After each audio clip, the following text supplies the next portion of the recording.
이게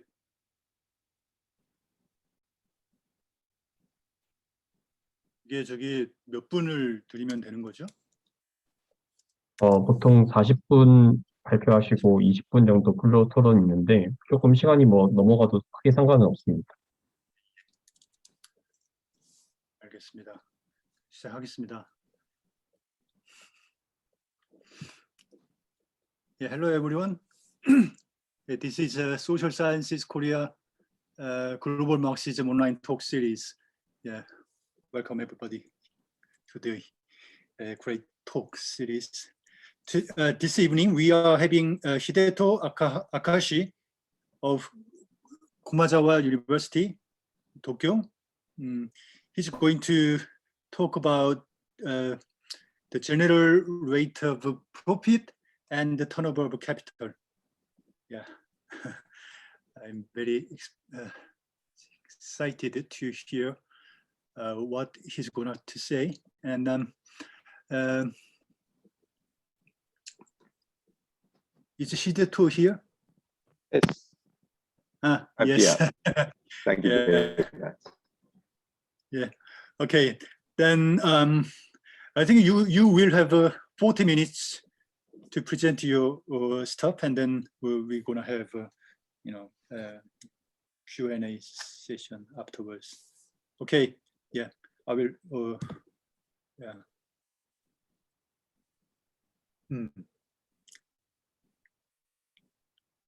Yeah. Thank you. You can start. Thank you very much. I will share my PowerPoint.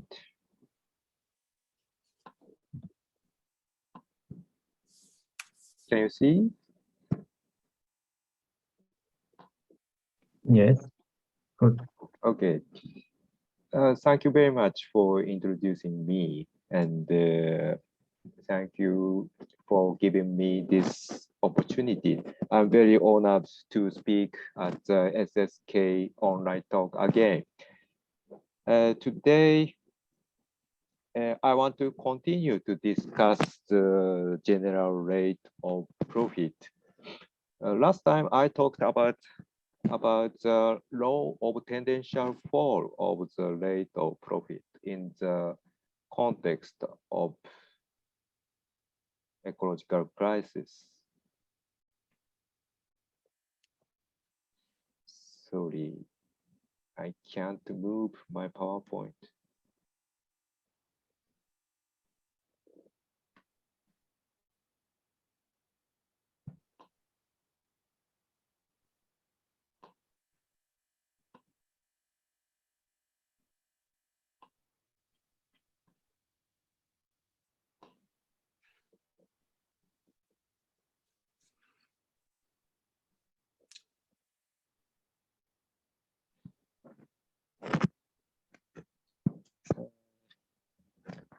I have gotten many questions, many interesting questions at the first round, and I would like to thank them once again. Today, I especially deal with two questions among them, and I want to mention Mr. Michael Heinrich and Kohei Saito's opinions about Marx manuscript in 1875, according to Mega second section, volume 14. After that, I will mention Marx manuscript in 1878. In this manuscript, the rate of profit in railways industry was handled.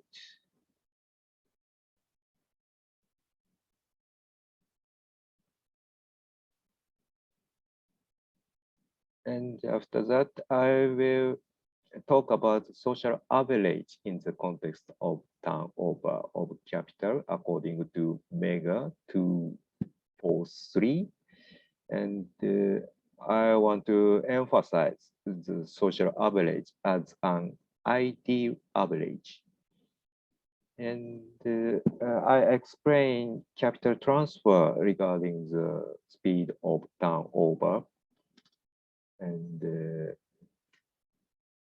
this is explanation in the context of the relationship between social capital and individual capital. And page numbers indicated for the Marx manuscript in 1875 and 1878 are from Mega 214. They are translated into English by me, although I still have to improve my translation.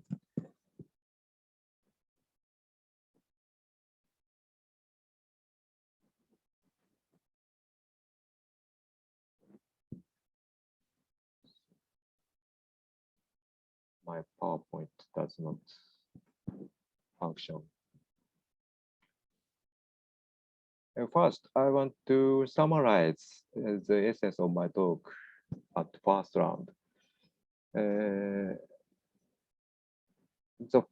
most important factor of the law of tendential fall of the general rate of profit is that the rate of profit falls and the quantity of profit increases at the same time, while the organic composition is rising or during the accumulation of capital.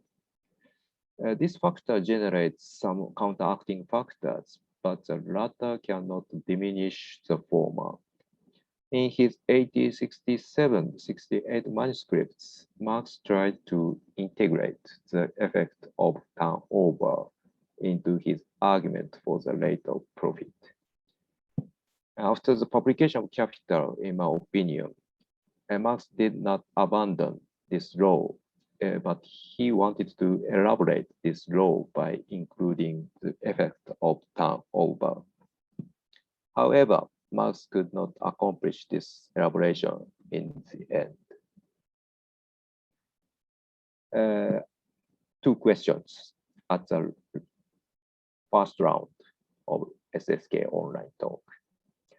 Professor Son Jin John asked me a question about Marx's argumentation of this law in 1870s because Michael Heinrich thought that Marx doubted his own law in 1870s.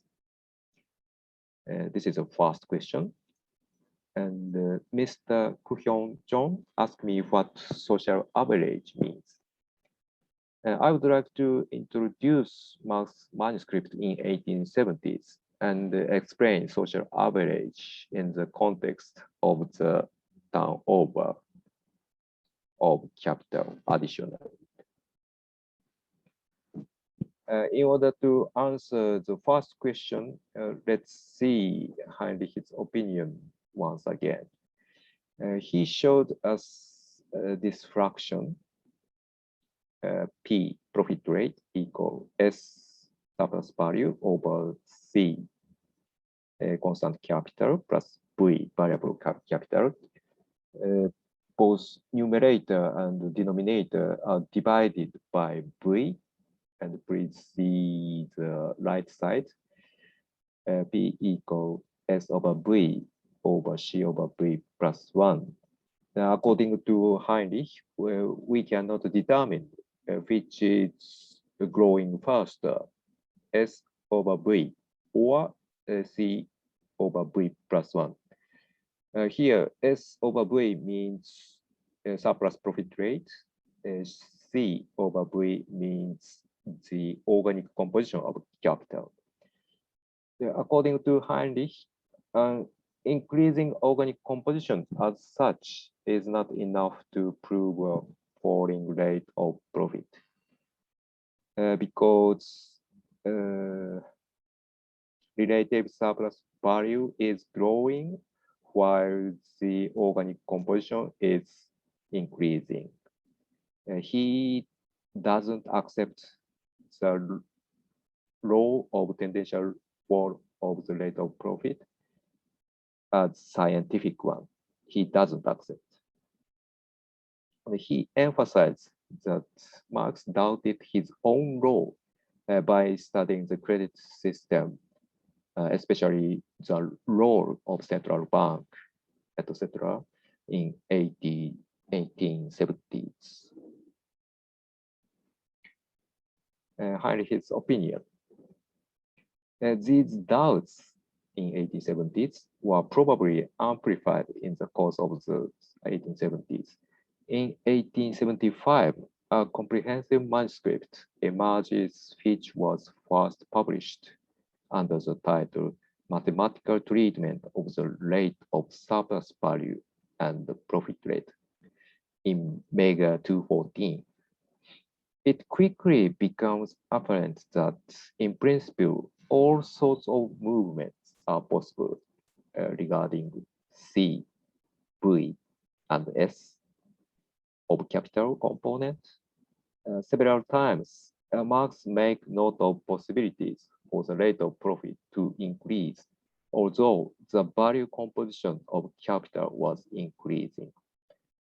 In the case of renewed composition of Book 3, all of these considerations about all sorts of movements of C, V, S would have had to find their way into a revision of the chapter on the law of the tendency of the rate of profit to fall. A consistent regard for them, all sorts of movements, should have led to the abandonment of the law. This expression is very strong and very critical against the law of tendential fall of the rate of profit. Kohei Saito opposed to Heinrich's interpretation. He says, in other words, Marx arbitrarily changed the quantity of C, V, and S in the manuscript in 1875 to see how a change in one factor would mathematically take effect on the rate of surplus value and the rate of profit, without considering underlying actual changes in the material and technical components of capital. It's just a simulation, mathematical simulation. Marx's calculations are so abstract precisely because he did not consider whether these mathematical changes actually correspond to a certain tendency of capitalist development, or whether these changes are even possible in the first place. As Saito showed, Marx mentioned this law in the same manuscript in 1875. As already examined in volume 1, this progressive percentage decrease on the part of variable capital exhibits a tendency to reduce the amount of surplus value calculated in percent, and thus also the rate of profit equal M over L or something like that. Here, L means C plus V.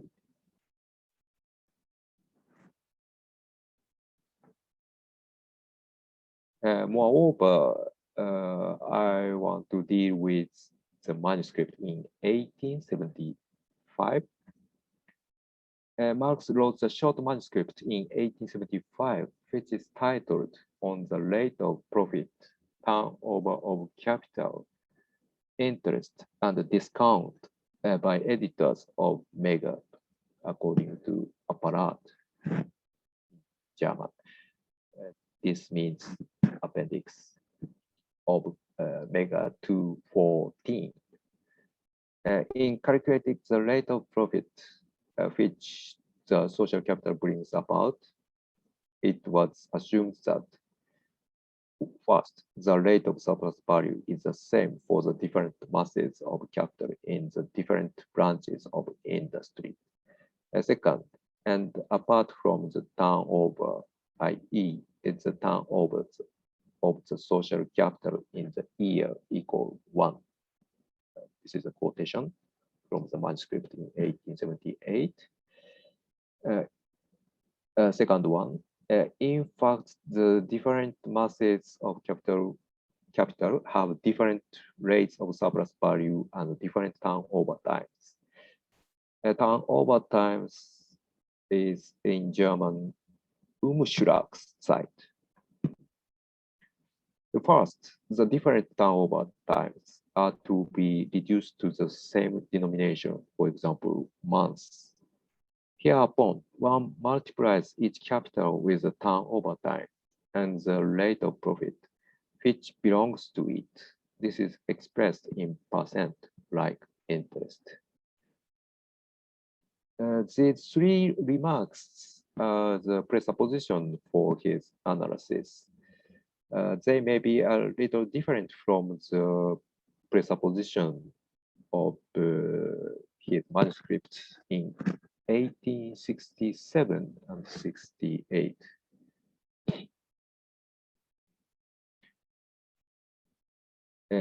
Marx said, these are only differences arising from purely economic conditions, namely, different size of capital masses invested in each branch of business, different rates of exploitation of labor power, different turnover times.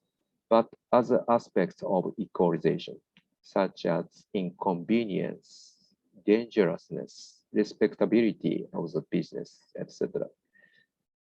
This sentence was very interesting for me.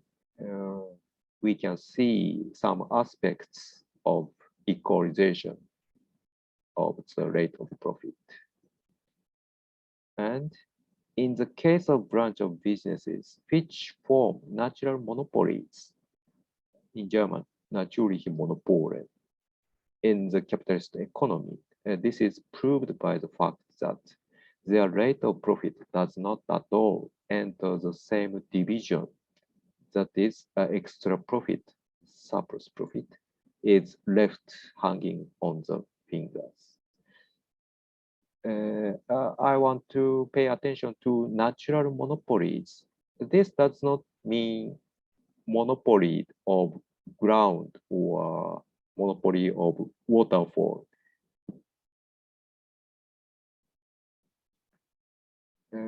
Here are now two kinds. Either this monopoly, natural monopoly, is only temporary and fragile by development of the capital investments in above mentioned businesses. Thus, by the usual capitalist competition, then the extra profit does not fix itself to the rent. Or the opposite case, then the extra profit fixes itself to the rent, which, however, again, is subject to big changes in its quantity. For example, the ground rent. Two possibilities. I think the former case is more important than the latter in the context of the law of tendential fall of the profit rate, because of the current competition among capitalists. New technology is rapidly improving and quickly making a new standard universal. Natural monopolies and extra profits seem to disappear sooner or later. It means that the general rate of profit tends to fall further. And in this manuscript in 1878, Marx dealt with the rate of profit in railways industry again. Marx said, on the other hand, industries which form natural monopolies, such as railways, since their profits do not enter into the regulation of the general rate of profit, i.e., cannot be depressed by competition to the level with it, the general rate of profit. So, on the other hand, with occasional mishap of our constitution, they can also fall below the general rate of profit.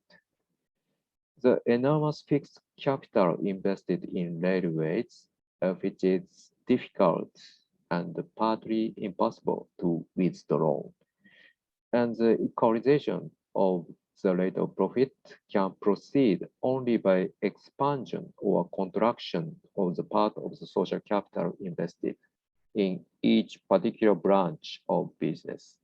In the calculation of the general rate of profit, as far as the extra profit is taken into consideration, the calculation is the same as in the calculation of the society, where some of the associates receive a special share in addition to the equal share with others.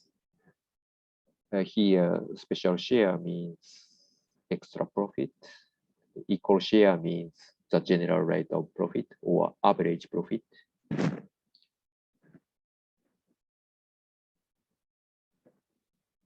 Marx mentioned the railways in the context of the general rate of profit in 1878 too. Here, he did not directly deal with the law of tendential fall of the rate of profit, but it reminds us of his explanation in the main manuscripts for volume 3 in 1864-65. As an example of counteracting factor against the law of tendential fall of the profit. He said, these do not therefore enter into the equalization of the general rate of profit, since they yield a profit rate less than the average.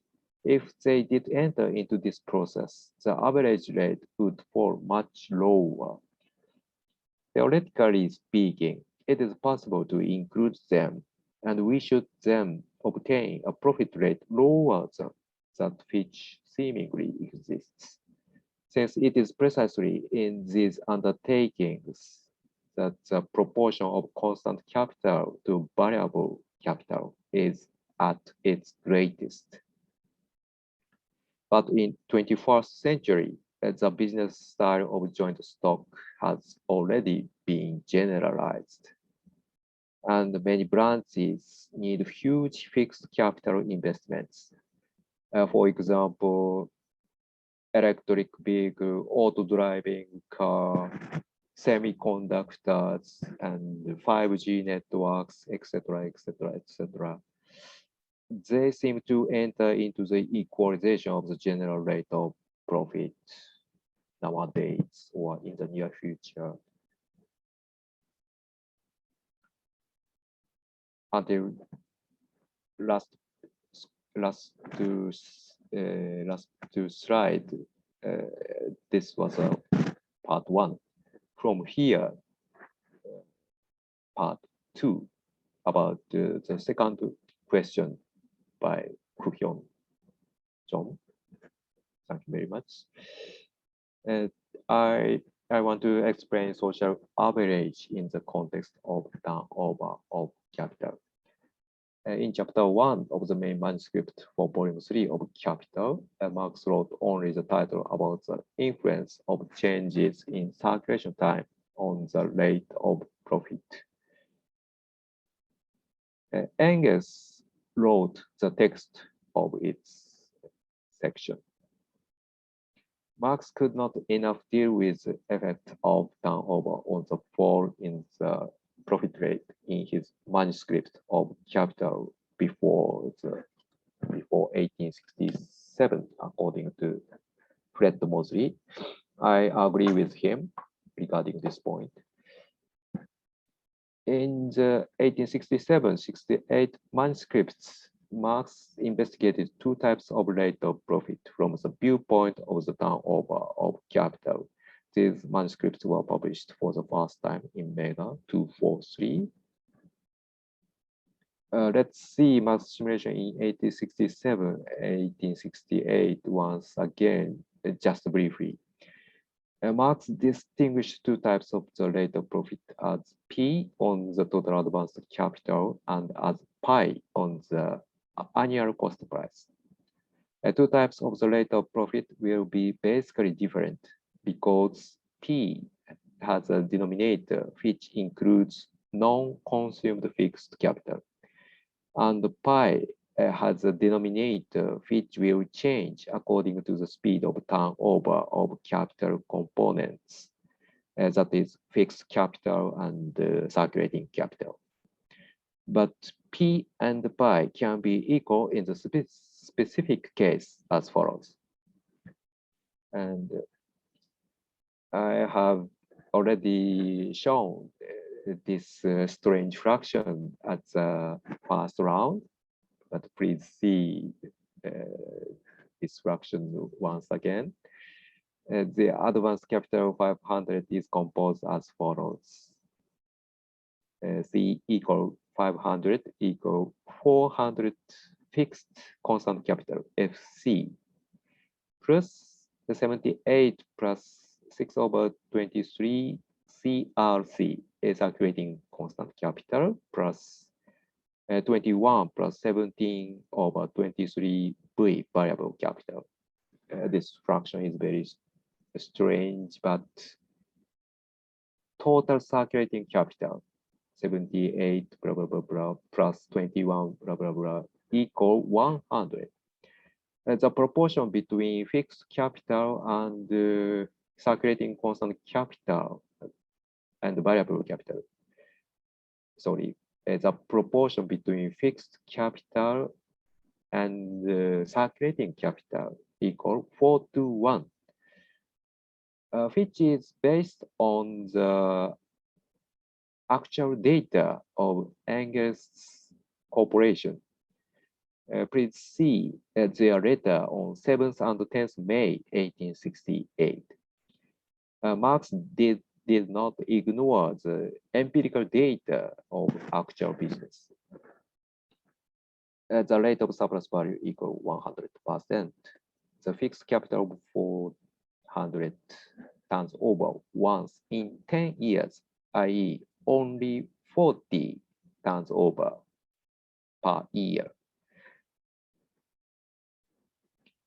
If the circulating capital 100 turns over 23 over 5 times per year, it would lead to recovery of the total advanced capital equal 500, since only 1/10 of the fixed capital turns over once per year. This calculation. It means that the total advanced capital virtually turns over once per year. In this case, P S surplus value over C total advanced capital equal 20%, and pi equal S over K surplus value over annual cost price equal 20%.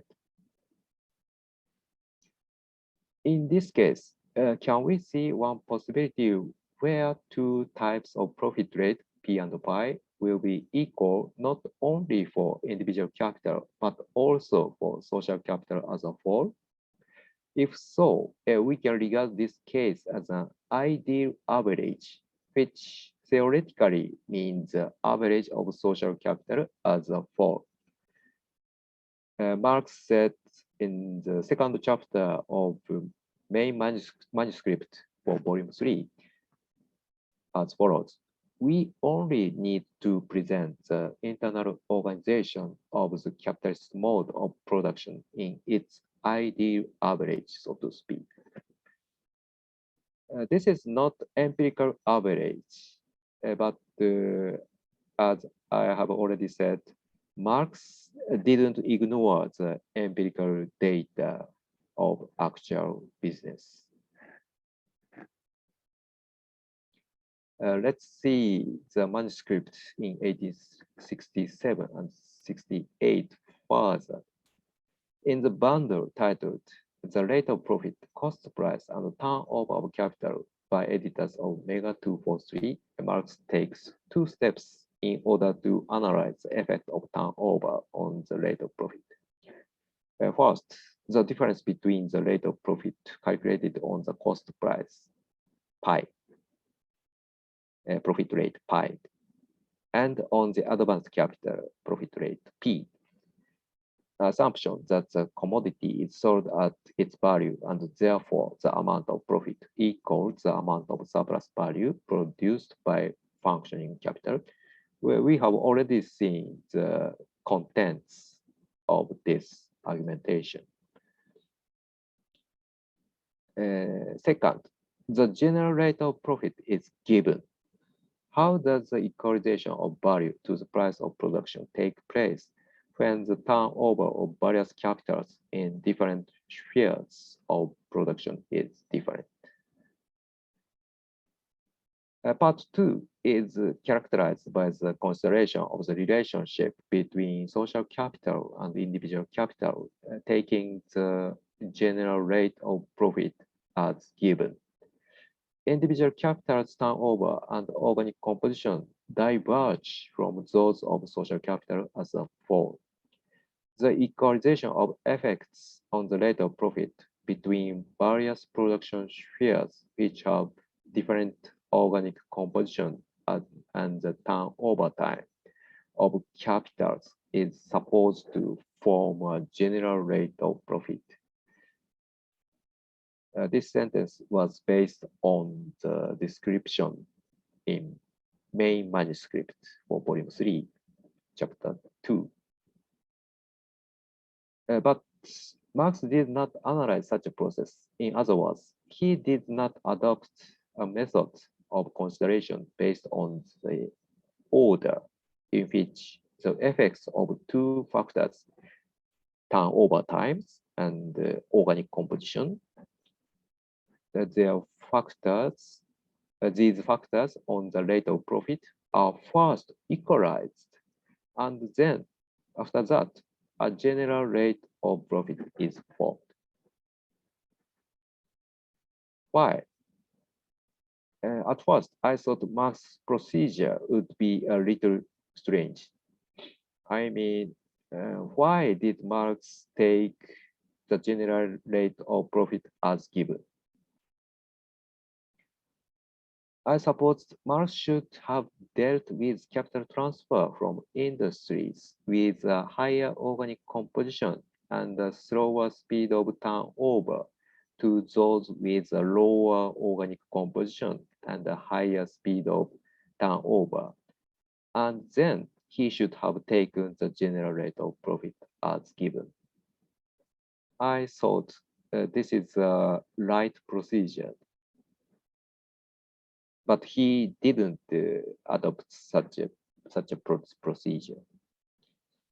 As far as I know, he did not analyze the capital transfer regarding the speed of capital turnover. If Marx had simulated the equalization of turnover's effect on the rate of profit, we would have seen the capital transfer from the industry with lower speed turnover to the industry with higher speed turnover. It may be a little complicated, but I explain more at the next slide. At least I can say, and the latter, that is the industry with higher speed turnover, would face more competitive condition, and then the rate of profit in this industry is going to fall.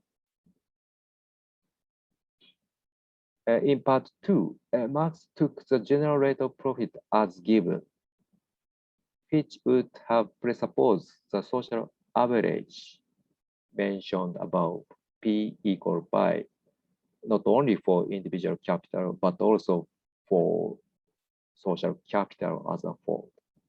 By doing so, he analyzed how the organic composition and the turnover of an individual capital affects price of production, PP, of its commodity.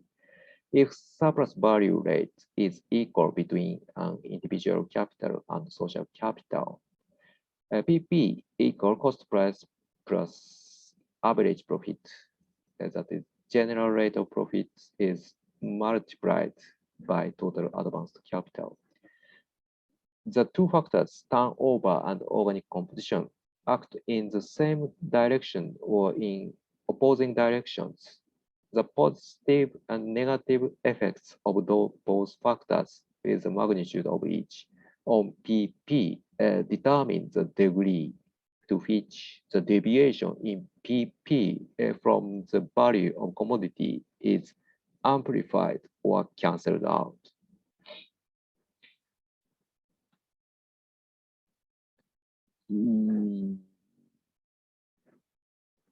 My explanation is a little complicated, but the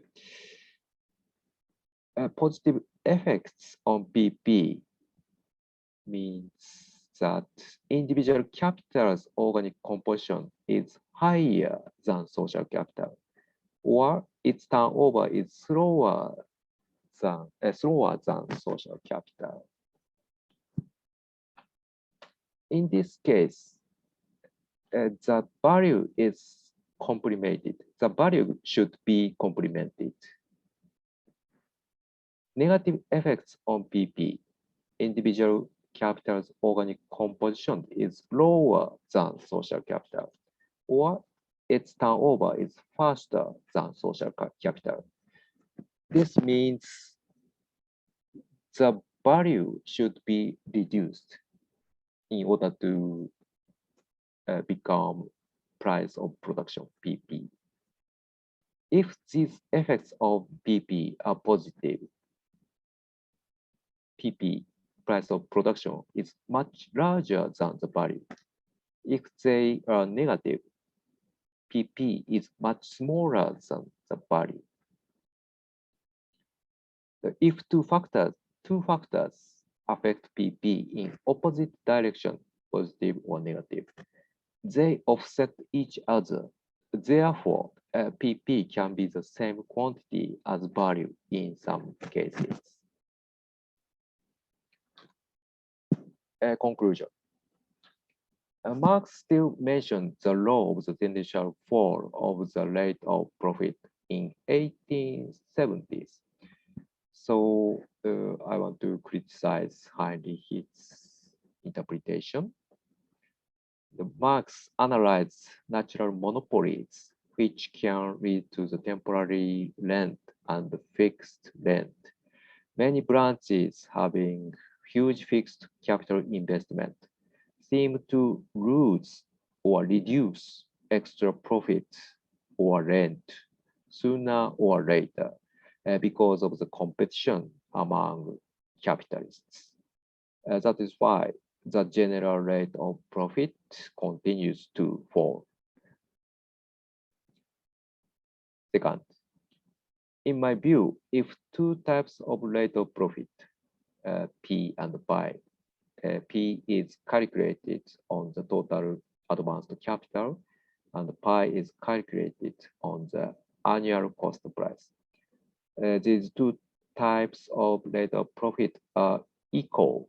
We can also regard this case as a kind of social average, ideal average, as a result of equalization of turnover's effect by the capital transfer. Marx should have simulated the process in which the effect of turnover on the rate of profit would be equalized by the capital transfer, in my opinion. But Marx didn't do so. When he dealt with the relationship between PP and value of individual capital's commodity, he would have presupposed social average by taking the general rate of profit as given. We can see the possibility that individual capital's PP and value can be equal, although its organic composition and turnover time are different from those of capital, social capital as a whole. That's all from me. Thank you for listening. Yeah, thank you. Thank you for the interesting presentation. So I suppose the presentation is the continuation of your last talk, right? And Yes, exactly. I think we can continue the previous discussion given his renewed talk this evening. Okay. Yes. Questions and comments, please. Yeah, there is a long suggestion from Paul Zarembuka in the chatting panel. You can see. Paul, could you give some explanation about your comment?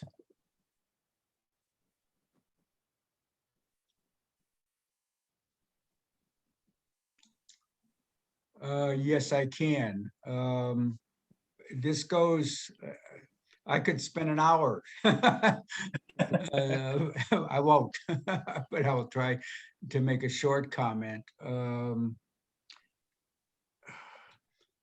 Marx, in the French edition of Capital, for the first time made three distinctions of composition of capital: technical, the value, and the organic composition. And the organic composition, he says, is the value composition insofar as it affects technology. I think Marx never took the next step that he should have taken after the French edition, which became incorporated into the Engels editions of Volume 1. Marx never made the next step, and that is, it would have been so easy to refer to C over V plus S instead of C over V, because C over V changes even when technology doesn't change due to the change in the rate of surplus value. But if you have C over V plus S, then that, whatever you call that, doesn't change when the rate of surplus value changes. So C over V plus S is a better way to describe what Marx called the organic composition of capital instead of what people have been doing. Now, the problem is, if you go back I say go back to volume 3, because he wrote it first, it is not clear. He wasn't clear at that point, okay? It kind of a mishmash. But by the time he got to the French edition, he straightened out his own ideas on what the organic composition is in distinction from the value. Too often people just write C over V and say, oh, that's the organic composition. But it's not the organic composition, it's the value composition. The organic composition would require the next step, and that is to take account of changes in technology. So you can do that with C over V plus S. Now that's what Anwar Sheikh called the materialized composition of capital. But he wasn't the first person to do it. Actually, the very first person that ever mentioned that, guess who, is Rosa Luxemburg, way back in the accumulation of capital. But it was only her insight of what the organic composition of capital really was. And she said point blank that it is related to the total working day, V plus S, not just to the paid portion of the working day, which is what V is. So we can reformulate the rate of profit, as I have on the screen in my comments here, of what the rate of how you can write the rate of profit, in which you have a one bracketed expression, which is only affected by changes in the rate of surplus value, and the other bracketed expression, which is only affected by technology, which is what Sheikh calls the materialized composition of capital. Now, let me just make one comment. I don't want to spend too much time from my own question, but if Marx had called C over B plus S the organic composition of capital somewhere along the line, he never did. If he had, we never would have been confused with this word organic composition of capital. But that didn't happen. I think we should just drop the word organic composition of capital because it's become too confused. It's all over the map. Very often people say C over B and they say organic composition of capital, and it's not the organic composition of capital, it's the value composition of capital. So I suggest that we replace the word, that we don't use the word organic composition. We use the word value composition. You can use that, and then use materialized composition of capital. Not because I think Anwar Sheikh's particular word is the best phrase, but it doesn't matter. I mean, you can use, it's good enough to use C over B plus S and call it the materialized composition of capital and carry forward. Now, I know this has nothing to do with your important work on the turnover of capital. Okay, and in the chapter in my book, I do deal with both the materialized composition of capital and the turnover of capital, but not in the detail that you do. I mean, obviously you're doing really important work that goes beyond what I did. But anyway, I think I've said enough, and if you have a question or a comment or whatever, I'd be happy to hear them.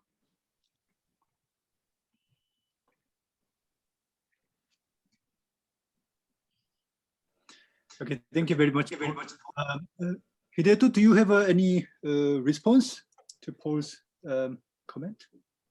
Thank you very much for your comment and advice. I will never read your book. I'm sorry. I'll check your book as soon as possible. And you suggested the expression of organic composition is not good for my discussion. And you said materialized composition? Yes. Yes. Did Marx himself say so? No. No, that's the Okay. problem. I'm going a step beyond Marx. I'm going a step beyond Marx. Mm-hmm. Okay, and Okay. and because people are afraid to go beyond Marx, I refer to the fact that Rosa Luxemburg saw that concept,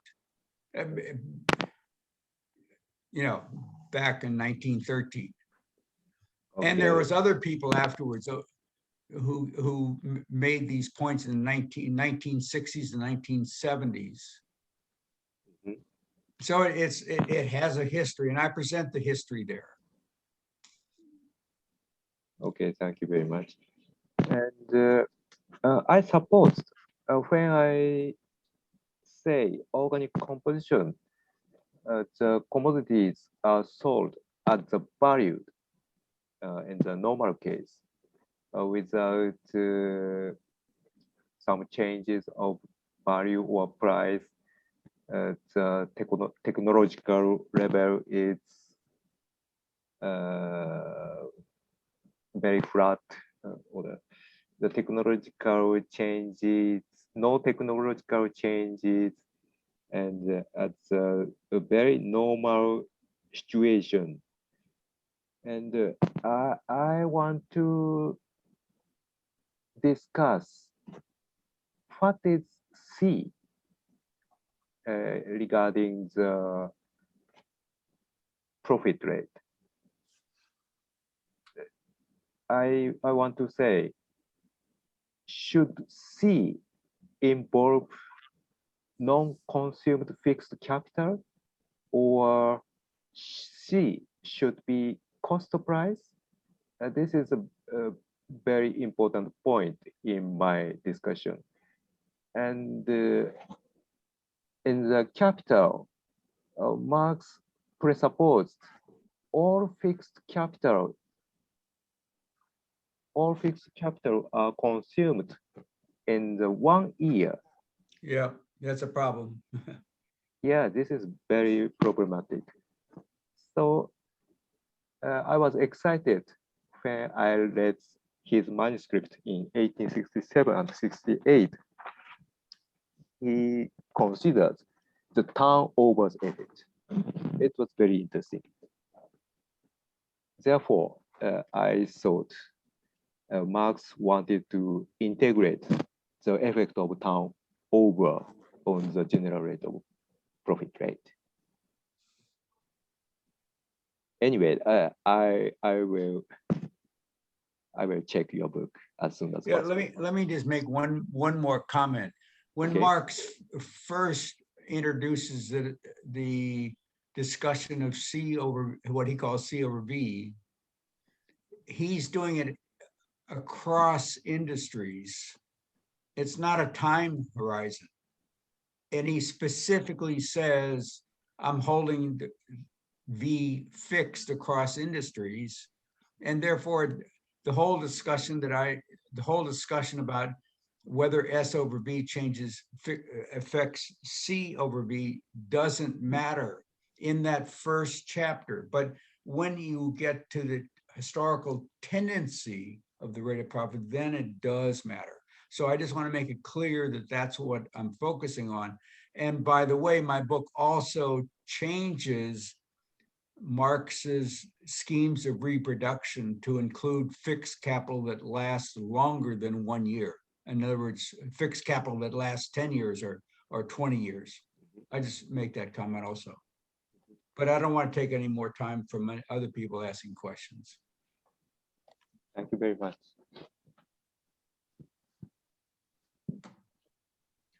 Well, in the meantime, Songjin posted another long question, including another long comment, including 2 questions. You can all see them in the chatting panel.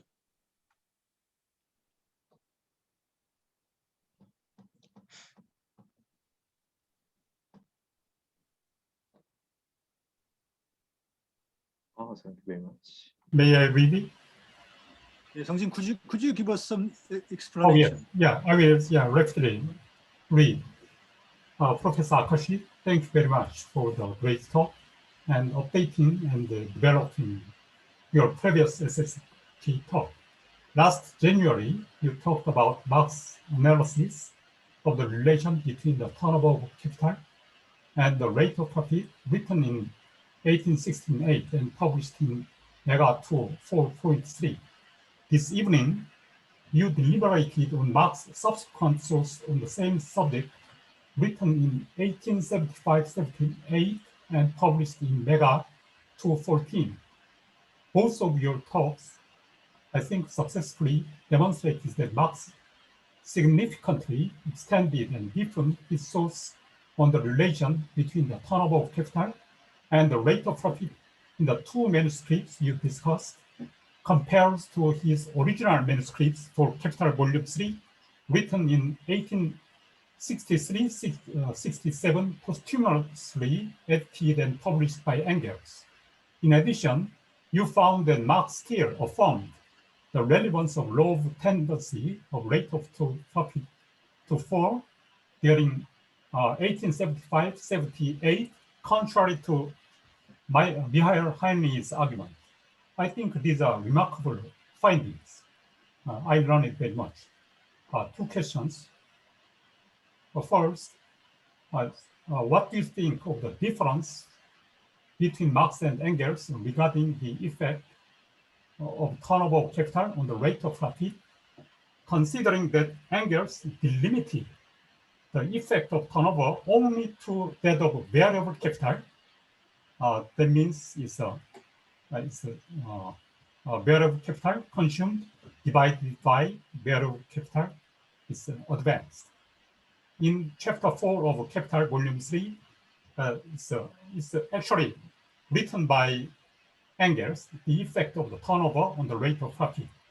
While, as you demonstrated, Marx conceived it as the effect of the turnover of total capital. I think it's according to Marx original, and your notation is K divided by C. Yeah, actually, I noted it as C star to distinguish it from the constant capital C.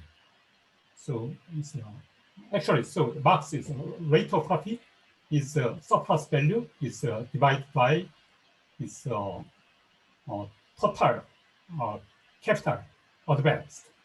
But it can be decomposed as surplus value divided by the cost price. Is the following notation of Marx and Professor Akashi times its cost price is notated as K is divided by total capital advance. So it's according to Marx and Professor Akashi's notation is pi times, and it's actually my notation. D is actually is cost price divided by total capital. I think yes, you all understand this. But in Engels, in the Capital Volume 3, the chapter 4 is different. So Engels' way of composition is quite different from Marx's own method. It's actually rate of profit. It's a surplus value. It's divided by the total capital advance is same, but as we all know, it's Engels decomposed. It's like this. So it's actually now it's expressed as the rate of profit times the turnover of variable capital. It's a variable capital and times it's the variable capital stock divided by total capital advanced. So that's my first question. So second, what would be the theoretical and the empirical implications of your new findings regarding Marx's later source on the relation between the turnover of capital and the rate of profit?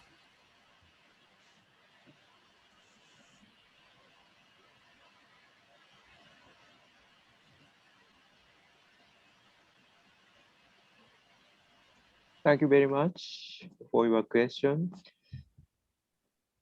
I absolutely agree with you regarding first question. Engels' description in the volume 3, chapter 4, Engels' description was very limited, as you showed with mathematical formula.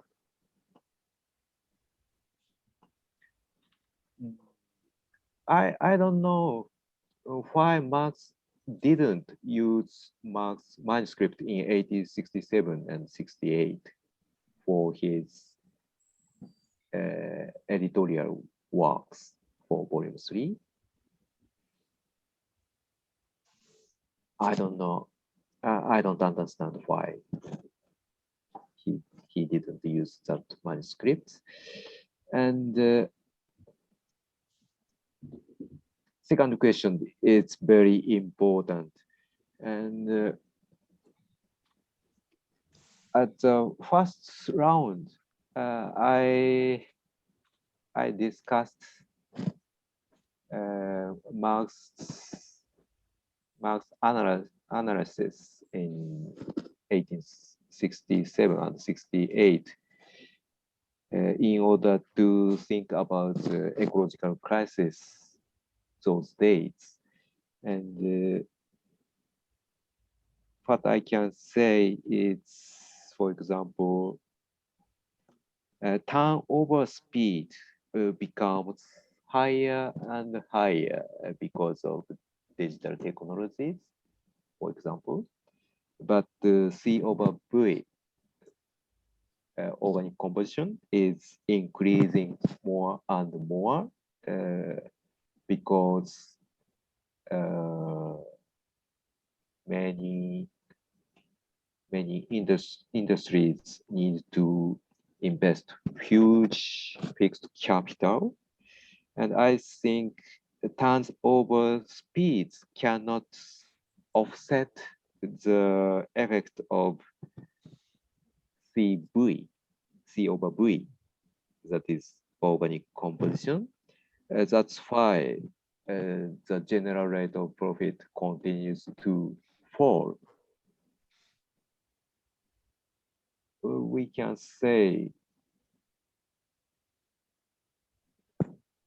Marx analysis about the general rate of profit is quite important for us to analyze our ecological situation, our ecological and economic situation in 21st century. And, our study have not yet paid attention to the turnover effect on the general rate of profit, but Marx wrote this problem in his late manuscripts.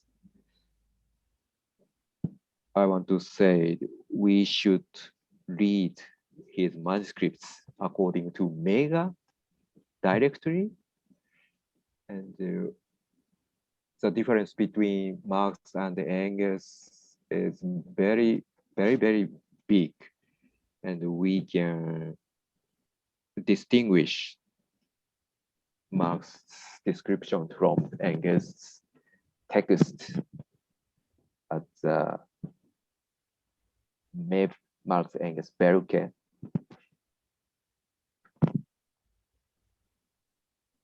And Thanks very much. let's study together. Thank you very much.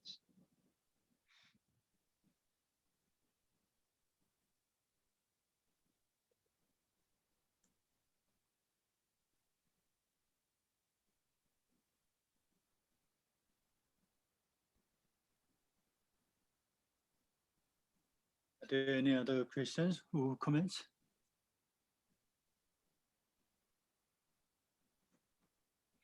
Could I just, since nobody has anything else to say, or if anybody else wants to say something, go ahead. But if not, I would add one thing about my discussion of the materialized composition of capital. When I did calculations for that for the United States from 1948 up until basically the recent, about a decade ago, the materialized composition, which is C over V plus S, goes up until about 1955, and then is more or less stable at 2 for thereafter, okay?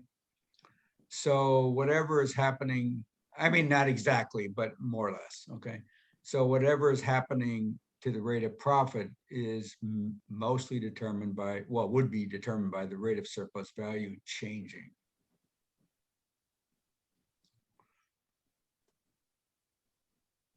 So I'm just adding on some empirical substance to my theoretical comments that I made earlier. That's all.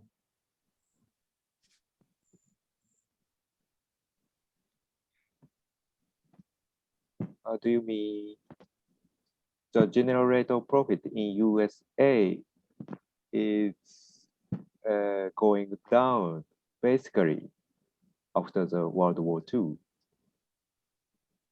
Can you understand so? No. No?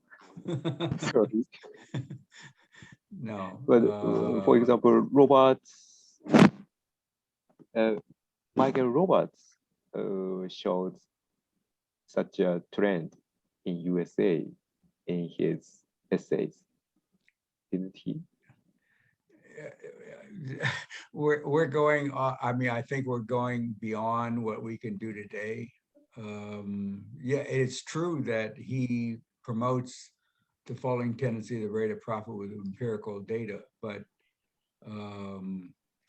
he doesn't use the materialized composition of capital to get to there. And there's another major thing we didn't even touch on, and that is the difference between the productive and unproductive labor, which is a huge issue. In other words, you can have an increase in the rate of profit in the productive sectors and an overall decrease in the rate of profit once you add in the non-productive sectors. And of course, there are a lot of people who have worked on that distinction between the productive and non-productive sectors. But that's a whole nother discussion. I don't think Roberts does a good job on that distinction. Okay. I see. Difference As between. for the concept of organic composition, I think, yes, I think Marx used that term, organic composition, not just to the capital composition, but also to the total values produced. So it's in his later writings, it looks like Marx is mentioned like this: it's organic composition of value produced. Not just so he frequently used that term. So I don't know. So it looks different from Capital Volume 1, where Marx is very precise and is specific definition of organic composition of capital. But when I read Professor Akashi's paper on turnover of capital, I found that in Mega is a 2.43, it's a Marx. Marx said about so it's the Marx concept of organic composition is not so precise. So could you also Professor Zarenko here explain?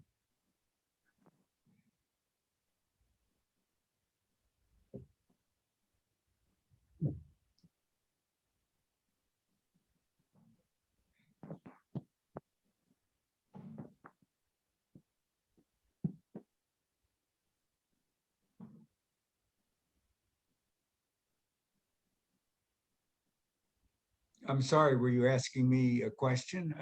Oh, yes. Then I didn't understand the question. Oh, sorry. Yeah, yeah. I'm just talking about the concept of organic composition of capital that Marx used in his Capital Volume 1 and in his later manuscripts written for his Capital Volume 3, where Marx looks very carelessly is applied the word term organic composition to not just to capital, but also to the value added, also or new value, or the total is a product value like that. So kind of is organic composition of cost price. not so there is an organic composition of capital advance, and also there is a organic composition of cost price. Okay, I'm not. I don't know. I haven't looked at. I looked at some of the 1878 work of Marx, that mathematical work, which is pages and pages. Okay, I'm not sure whether I saw the same work that's in 214 or not. I have to go to my library and read it. So I just have to have this another occasion.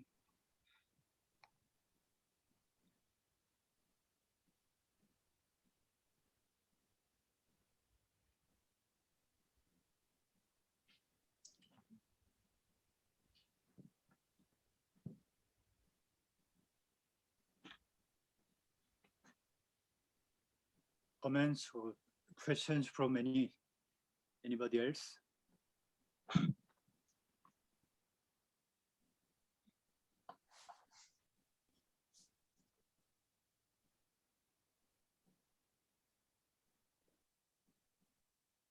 I think Guhyun is Guhyun is around in this room, I think, right?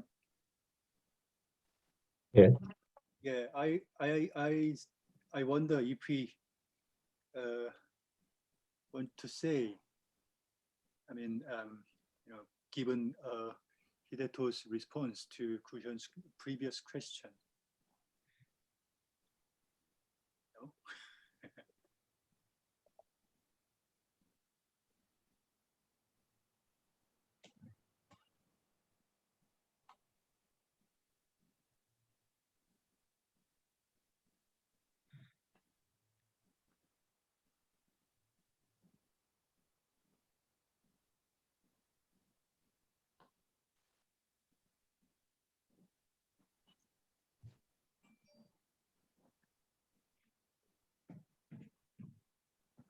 Well, if he doesn't have any, then Thank you very much. Yeah, I suppose he will send email to me later.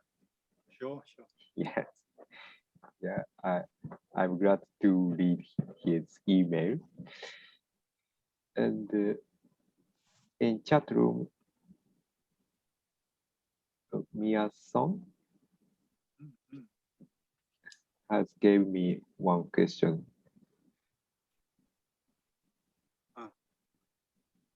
Her mic is not working. Okay. Turnover can really be the factor affecting the rates of profit? I think so. I don't think Marx changed his theory. I think Marx wanted to elaborate his theory by integrating the effect of turnover on the rate of profit.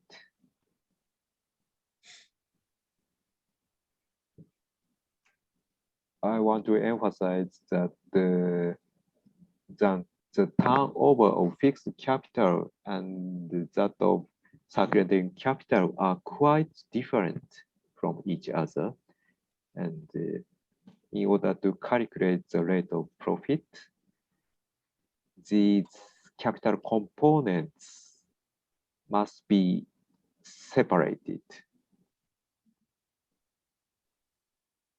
Marx noticed this factor, of course, but in order to make his argument simple, he supposed the fixed capital will be consumed in 1 year.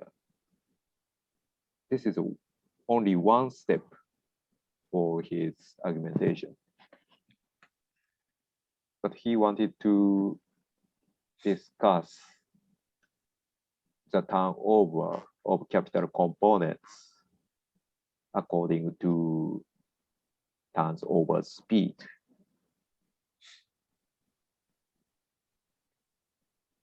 in the late 1860s and 1870s, he tried to do that. This is my answer. This is my simple answer. Thank you very much. Okay, thank you very much. And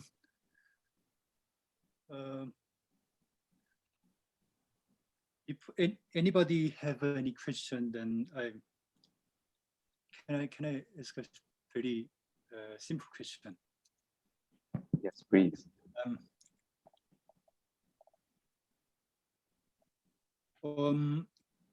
Okay, so this is elaboration of what Marx would have said, given his newfound manuscripts, right? And then I wonder what was you going to do with your results? I mean, your next step. Next step. Mm. Well, first, I should write this article in English. It's very tough for me, and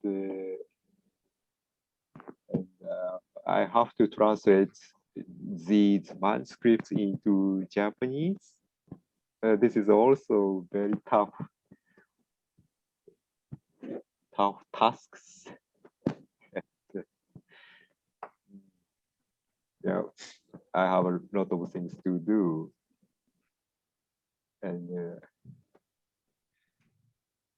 I think all of you are very busy in at Japanese university. We have a lot of desk works every day. I have not enough time to study Marx manuscripts. But I want to visit Gyeongsang University because we have already made our academic exchange agreement between two universities. I'm looking forward to visiting your university. Sure, please. Okay. I think it's time for us to conclude our talk this evening. And I would like to thank all of you for a very exciting presentation and interesting discussion. Well, I think the SSK Global Marxism Online Talk Series will remain a venue for discussion, something like this, right? Yeah, in the future. So, well, when is the next talk take place? Thursday. Thursday. Oh, day after tomorrow, right? Okay. I hope to see you all on Thursday again, and I would like to give special thanks to Professor Hideto Akashi again. Yeah, thank you.